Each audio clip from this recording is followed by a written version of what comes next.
Nos últimos anos, a pastora Rosângela tem viajado pelo país, levando palestras e seminários sobre discipulado em muitas cidades. Rosângela é formada em teologia e psicologia e no ministério pastoral atualmente está à frente da Igreja Metodista Central em Muriaé, Minas Gerais. Receba agora a pastora Rosângela Donato. Aleluia, aleluia, a paz do Senhor, boa tarde, é um prazer estar com vocês aqui nessa tarde, para compartilhar um pouco do que nós temos experimentado do Senhor em nossa vida e em nosso ministério. Eu quero falar um pouquinho da minha família, sou casada com Ronald Gripe há 31 anos, e mãe de Abner Gripe, que está hoje com 26 anos e juntos servindo ao Senhor na Igreja Metodista. Queridos e queridas, falar de igreja viva é falar de uma igreja em crescimento. E falar de uma igreja em crescimento, quando nós estamos num ambiente como esse, vamos dizer que é desafiador, mas nós somos esticados, nós somos desafiados a cada dia a crescer e a experimentar as novidades do Senhor. Mas falar de crescimento em um ambiente onde nós não temos uma grande referência de crescimento, falar de crescimento aonde não somos treinados a crescer, se torna ainda um desafio maior.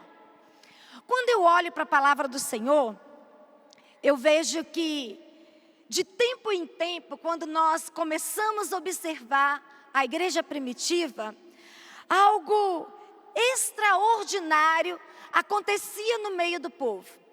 Algo maravilhoso que chamava a atenção das pessoas que estavam perto. E aí eu quero perguntar para você, o que está acontecendo na sua vida? O que está acontecendo no seu ministério? O que está acontecendo na igreja local que você pastoreia? Que é extraordinário, que tem chamado a atenção das pessoas e que realmente você pode dizer que a manifestação da bondade e da fidelidade do Senhor está sobre você. Eu entendo, quando eu olho para a palavra do Senhor, e eu gosto de dizer isso, que há um misterioso poder que flui na vida de um homem, de uma mulher, que lidera realmente debaixo da confiança, caminhando fielmente e preservando cuidadosamente a influência através do tempo. Por que eu estou dizendo isso? Eu sou de uma igreja histórica, uma igreja que traz vamos dizer assim, um investimento em não nos desafiar a um grande crescimento. Queremos crescer, mas nunca fomos desafiados a crescer de forma extraordinária ou experimentar uma explosão de crescimento. Sempre fomos treinados a pastorear igrejas pequenas. Então, o nosso desafio era estarmos preparados para crescermos de forma tímida e continuar, vamos dizer assim, satisfeito com essa liderança, com esse ministério. E eu quero dizer para vocês que isso se tornou um grande drama para a minha vida. E que drama foi esse? Porque num dia, quando eu tive uma experiência poderosa com Deus, quando o Espírito Santo realmente envolveu a minha vida, quando o Senhor me deu uma visão, quando o Senhor me deu um chamado para exercer o meu ministério, eu queria romper com essa experiência. Eu realmente passei a desejar não somente ter um crescimento pessoal, mas experimentar um crescimento vivo na comunidade aonde eu estava pastoreando. E eu quero dizer para vocês que chegar a essa experiência foi um grande desafio.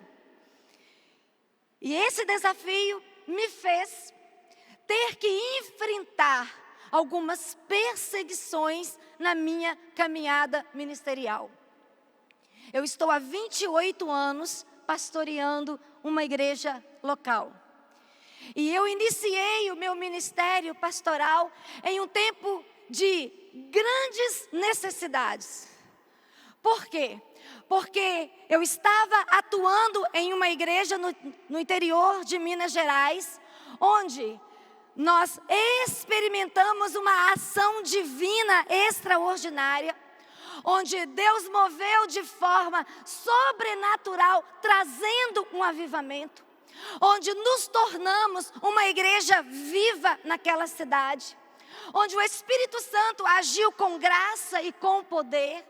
Mas devido a essa ação extraordinária, essa ação sobrenatural de Deus, desencadeou sobre nós um período de perseguição.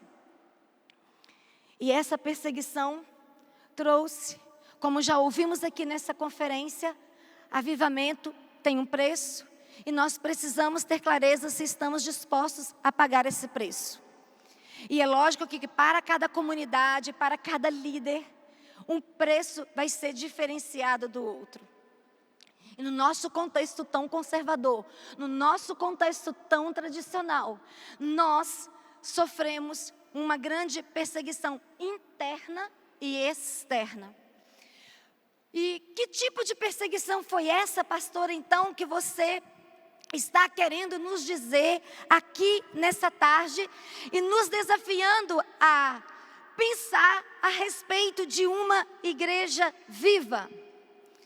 A perseguição que nós enfrentamos é que por diversas vezes nós fomos agredidas fisicamente, verbalmente, de diversas maneiras, ao ponto de não poder entrar no supermercado da nossa cidade, uma cidade pequena, apenas de 2.500 habitantes, que nós fomos expulsos desse supermercado.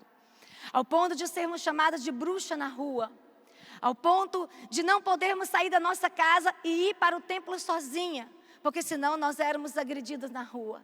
Mas, no meio de tudo isso, nós vimos a salvação do Senhor, nós vimos restauração do Senhor, nós contemplamos cura do Senhor, e nós vamos sempre dizer que testemunhamos os sinais do Senhor se movendo em nossas vidas. Então, depois de 28 anos pastoreando, não tenho toda a experiência, mas quero dizer para você algo que tem impressionado o meu coração. Se você está comprometido com o Senhor, se você ama o Senhor, se você persevera em fidelidade com o Senhor, e se você está trabalhando firmemente, direcionado por uma visão que Deus trouxe ao seu coração, algo extraordinário vai se manifestar e a sua igreja vai celebrar o sobrenatural de Deus atuando na sua história. E foi isso que nós experimentamos. E aí, baseado na experiência que o Senhor trouxe ao meu coração, eu quero convidar você a abrir a palavra do Senhor no livro de Josué, capítulo 1. Porque falar desse crescimento, nós precisamos falar de alguns pilares. Alguns pilares que eu e você vamos precisar erguer, para que realmente as pessoas que estão à nossa volta possam testemunhar a ação poderosa do Senhor nas nossas vidas. E dialogando com Josué, eu quero apresentar esses pilares para vocês. E quero convidar vocês nessa tarde, nós juntos nos colocarmos diante do Senhor e pedir o mover do céu neste lugar. Se o Senhor tem atuado em nossas vidas, o Senhor vai revestir você novamente nessa tarde. O Senhor vai trazer novas experiências para o seu coração. O seu coração vai estar queimando na presença do nosso Deus. E você vai voltar para a sua cidade com um novo sonho no seu coração. com uma nova visão no seu coração e com a missão que Deus te deu fortalecida, renovada para continuar a caminhada. Ao olhar para o livro de Josué, alguns pilares que eu quero compartilhar com você. O primeiro dele, eu quero dizer que uma igreja viva, ela é marcada por sinais de uma paixão contagiante envolvendo a sua vida. E quando eu falo a respeito disso, eu estou dizendo para vocês que quando eu comecei a experimentar esses sinais de Deus, quando eu comecei a experimentar essas maravilhas do Senhor, eu estava numa cidade de 2.500 habitantes. Eu estava numa comunidade que ela não experimentava crescimento. Uma igreja que tinha mais de 100 anos, mas que não passava de 15 membros. Vocês têm noção do que é você estar em uma comunidade que tem mais de 100 anos e ela não ganha uma pessoa para Jesus, ela não experimenta crescimento, ela não traz impacto para a cidade, ela não tem uma palavra revelada para aquecer o coração do seu povo? Foi nessa igreja que eu experimentei o Senhor nos despertando para uma profunda experiência pessoal com Ele. E quando eu tive essa experiência pessoal, eu cheguei para meu esposo e eu disse para ele: eu quero pastorear. E ele me disse: eu não tenho chamado pastoral, eu não quero pastorear. Eu falei: não tem problema. O importante é você estar comigo, é você me apoiar, porque eu recebi um chamado de Deus e eu quero viver esse chamado. E ele me apoiou. E eu fui me preparar para assumir o ministério pastoral. E nós iniciamos o nosso trabalho. E começamos a pastorear.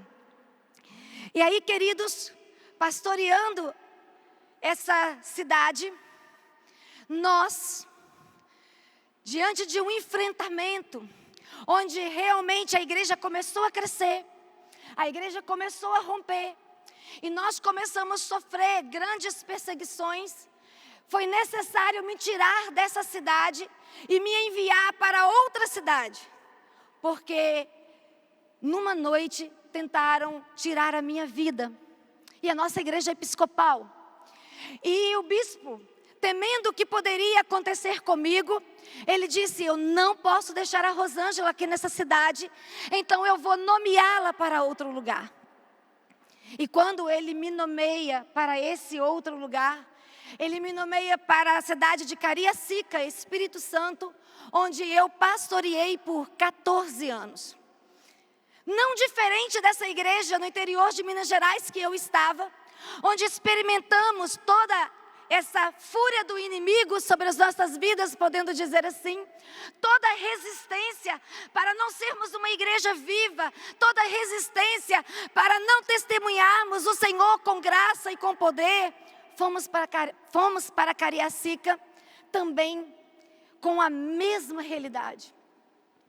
Uma igreja com 40 anos, mas uma igreja com 40 anos de missões, apenas com 15 membros. E uma igreja que sofreu uma grande decepção quando eu cheguei.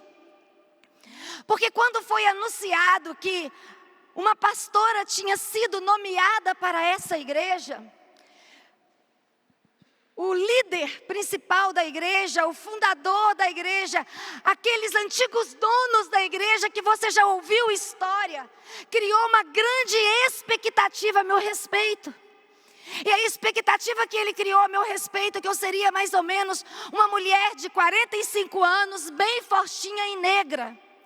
E na época que ainda as redes sociais não facilitavam nos encontrar e nos conhecer, Quando eu cheguei e que ele me viu, que eu tinha apenas 24 anos, não era negra e nem fortinha, ele olhou para a comunidade e disse assim: agora que a nossa igreja vai acabar mesmo. E aí, queridos e queridas, aquele lugar foi o grande centro de treinamento de Deus para a minha vida. Porque naquele lugar, eu vi Deus suprir as minhas necessidades. Naquele lugar, eu vi Deus curar. Naquele lugar, eu vi Deus libertar. Naquele lugar, eu vi Deus me impressionar e me ensinar que a maneira dele agir é diferente da nossa maneira de pensar. Ele faz as coisas tão diferentes do que nós imaginamos que ele vai fazer. Mas ele revela que ele é poderoso. Ele revela que ele está conosco. E ele revela que quando ele nos chama, ele nos dá o que nós precisamos para responder os nossos desafios.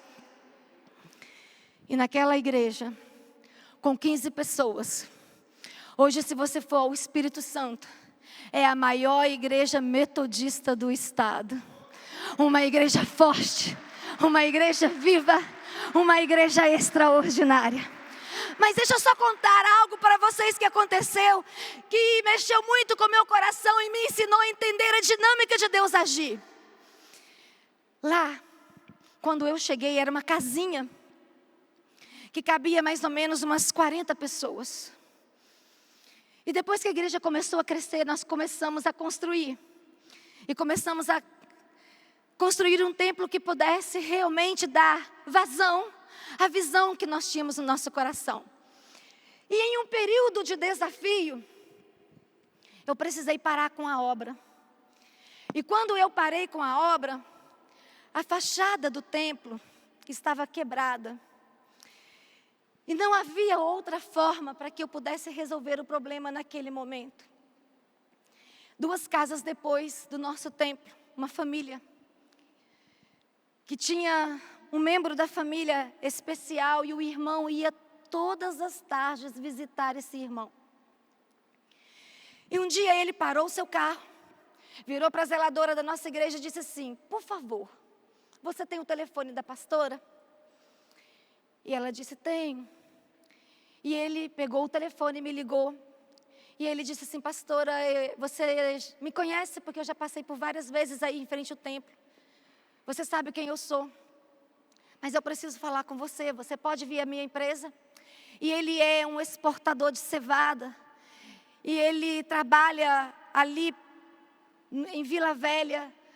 E até hoje ele tem essa empresa abençoada pelas mãos do Senhor. E ele disse assim: por favor, venha ao meu escritório, mas não venha sozinha. Traga o seu tesoureiro. Falei: ótimo. Vamos lá ver o que esse moço deseja com a gente. E nós estávamos em um tempo de oração, nós estávamos em um tempo de jejum. E quando nós nos encaminhamos para o escritório desse homem, queridos e queridas, ele virou para mim e disse assim: pastora, eu sou desviado. Não pertenço a nenhuma igreja, não frequento nenhuma igreja. Estou com a minha aliança com Deus quebrada. Mas eu sou filho de pastor assembleano. E o meu pai morreu. E todas as vezes que eu passo em frente ao templo e vejo aquela obra parada, tem uma voz que fala comigo assim: a minha filha está sofrendo. E o que você vai fazer para ajudá-la? O que você vai fazer para resolver a dor dela? Você pode fazer. E você sabe o quanto seu pai sofria. E ele me disse assim: por favor, pastora, fala o que eu preciso fazer para calar essa voz, porque ela vai me enlouquecer se você não me dizer o que você precisa para parar de sofrer. Eu virei para ele e falei: eu preciso de tudo. De tudo. Em que você pode então me ajudar? E aquele homem me disse o seguinte: amanhã eu assumo a obra da igreja. E aquele homem me entregou o templo pronto para poder servir o Senhor, engrandecer o Senhor, exaltar o Senhor, porque de tempo em tempo o extraordinário de Deus acontece nas nossas vidas.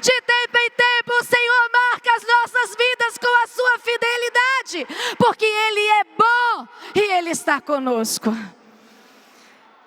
Aí algo acontece comigo, queridos, que além da paixão que tem que queimar a minha alma, além da paixão que tem que queimar a sua alma, há um outro pilar que o Senhor vai testar o meu e o seu coração, que é caráter. Uma igreja viva precisa ter líderes de caráter. E em 2012, eu passei por um teste muito forte na minha vida. Porque eu sonhava pastorear o resto da minha vida no Espírito Santo. Eu tinha comprado um outro terreno para construir uma igreja ainda maior naquela cidade.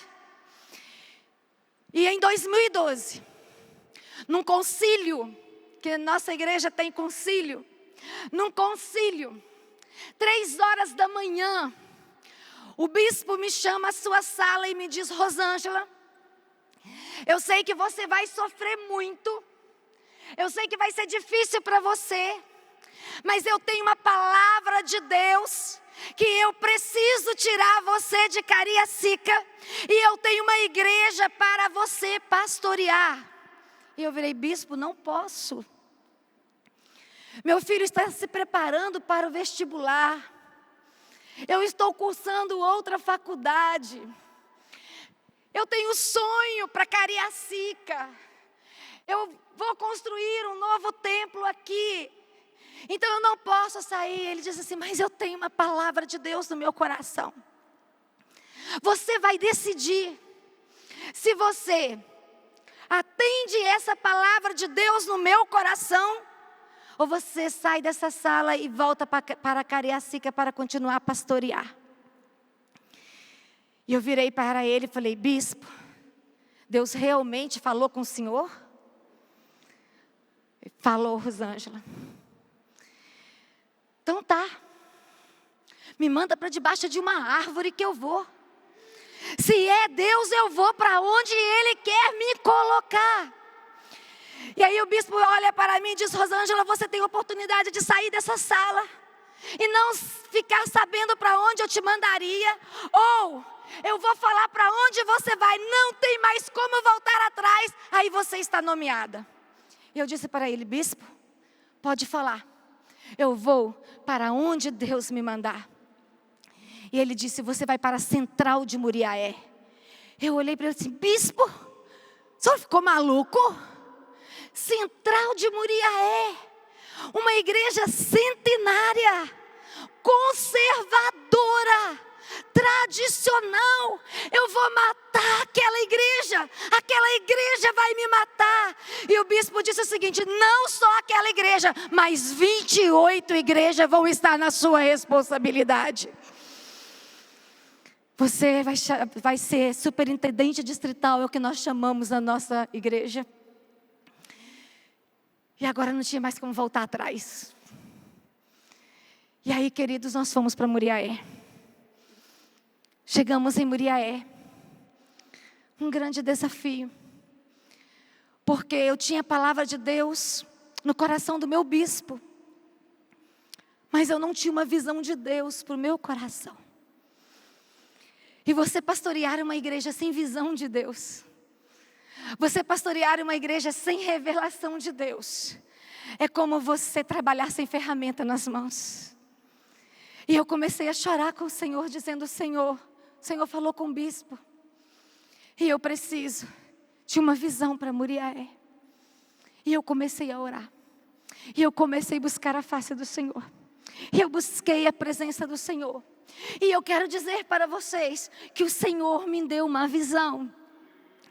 O Senhor me deu uma visão que eu não só levantaria um povo vivo naquela cidade, mas que o Senhor me deu uma visão que nós iríamos construir um centro de treinamento naquele lugar, e nós iríamos contribuir com o crescimento de muitas igrejas, que nós iríamos influenciar aqueles que precisavam acordar que dentro de uma igreja histórica, dentro de uma igreja tradicional, Deus quer agir com milagres e poder. Deus quer renovar. Deus quer atuar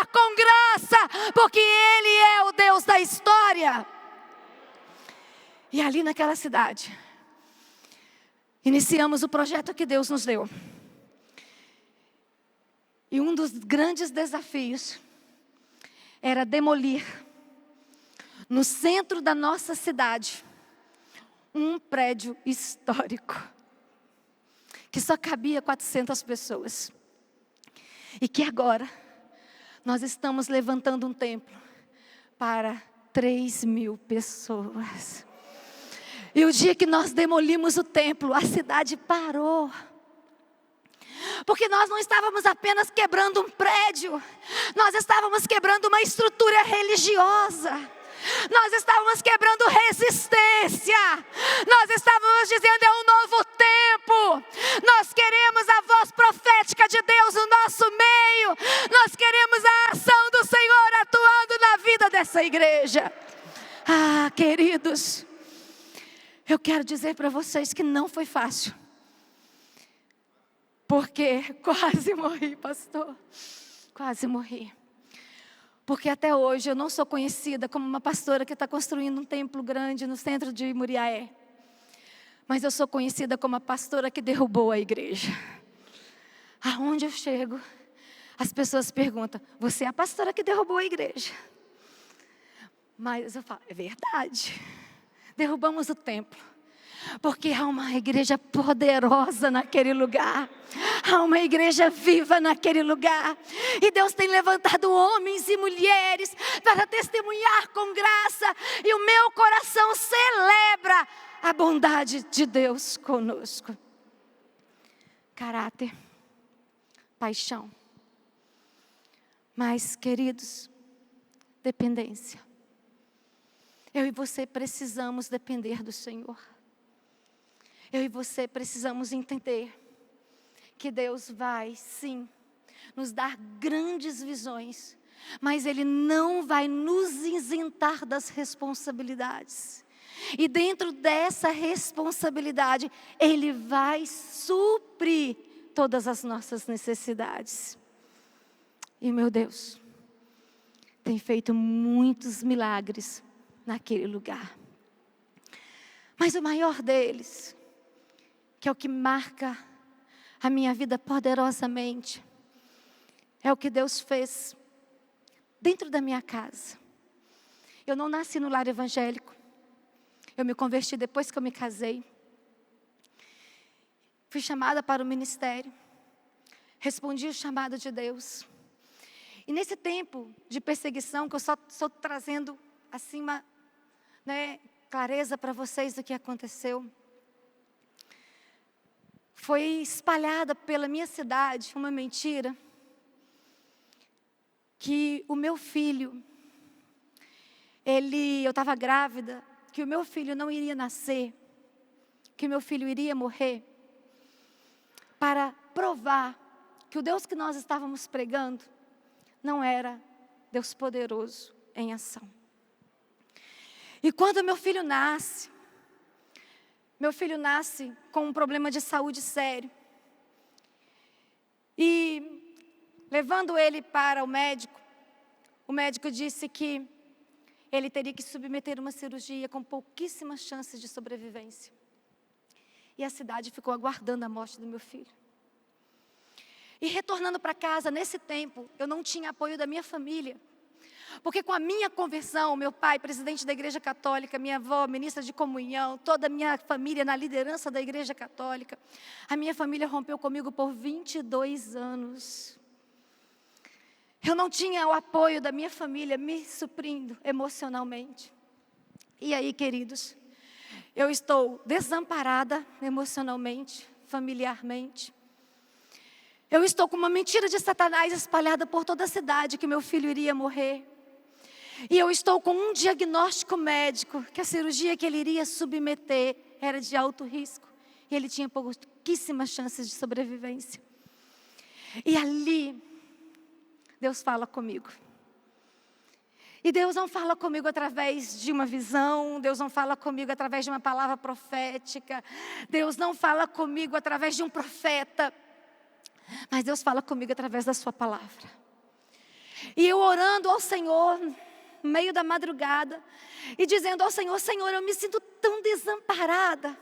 A impressão que eu tenho que eu estou escondida em meio a uma mata, que os teus olhos não podem me encontrar, que os teus olhos não podem me ver. Eu estou com medo do meu filho morrer, e eu estou com medo de não dar conta, eu estou com medo de te perder.